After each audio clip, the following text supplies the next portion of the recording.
এখন অসময়ে বৌদি তো কাজে গেছে।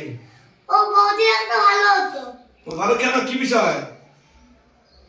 বৌদি একটা কাজের মেয়ে আনতে বলেছিল, এনেছি। ও বৌদি কাজে আনতে বলেছিল, তো বৌদি তো নেই, বৌদি ভালো হতো কথা বলার জন্য। আরে ছাড়ো, তুমি বলে নাও না। আরে তুই থাক না, কথা বলে নেবো। তুই থাক, তাহলে কথা বলে নেবো, সুবিধা হবে। আমার এখন থাকার সময় নেই, আমার অনেক কাজ আছে। ঠিক আছে, তাহলে পাঠিয়ে দে, আমি কথা বলে নিচ্ছি।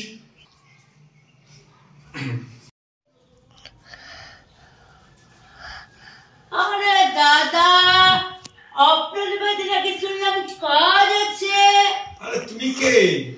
আমার নাম মালতী। কেন শিবু এক্ষুনি এসেছিল না, আপনাকে বলে গেল না যে মালতী আসবে? মালতী, আমি সেই মালতী। ও আপনি মালতী, তুমি কাজের মেয়ে, কাজ করতে পারবে? কি কাজ? আরে দাদা, কি কাজ আছে সেটা বলো। কুমড়ো গ্যাস সব করতে পারি আমি। এপাড়া থেকে ওপাড়া সবাই বাড়ি থেকে এক নামে চিনে। ঘর মোছা, বাসন মাজা, কাপড় কাচা আমার হাতের ময়লা ময়লা, বুঝেছো? তুমি কত নেও কত?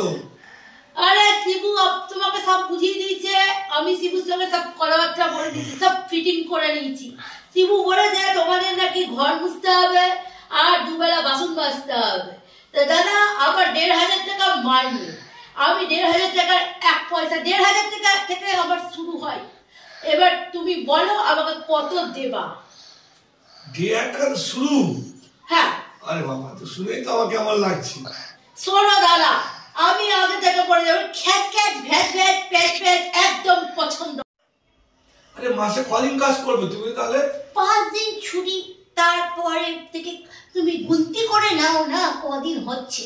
হ্যাঁ, ৩০ দিনের মধ্যে আমার ৫ দিন ছুটি, ২৫ দিন কাজ করবো, বুঝেছো? এটাই আমার ইয়ে। তা তুমি বৌদির সঙ্গে সব ফিটিং ফাটিং করে আমাকে একটা ফোনে কল দেবে। আর শোনো, আমাকে যখন ফোন করবে, যখন তখন ফোন করবে না, বুঝেছো? আমি সবসময় ব্যস্ত থাকি।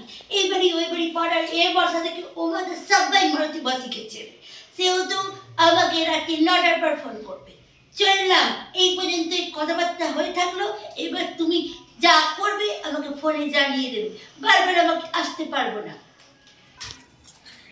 কাজের ঝি, ও সব বুঝি মাথার উপর দিয়ে না এমন ঝড়ের গতিতে এলো আর কেমন গতিতে বলে চলে গেল, আমি কিছুই বুঝতে পারলাম না। এই কলিযুগে কেমন কাজের লোক, ওর কাছে তো আমি মনে হচ্ছে আমরাই কাজের লোক হয়ে গেছি। মালতী মাসি তো নয়, এ তো তুফান মেলের মতন, মানে সে এখন হচ্ছে বন্দে ভারতের মতন দৌড়াচ্ছে, একদম লোকাল ট্রেন ফেল।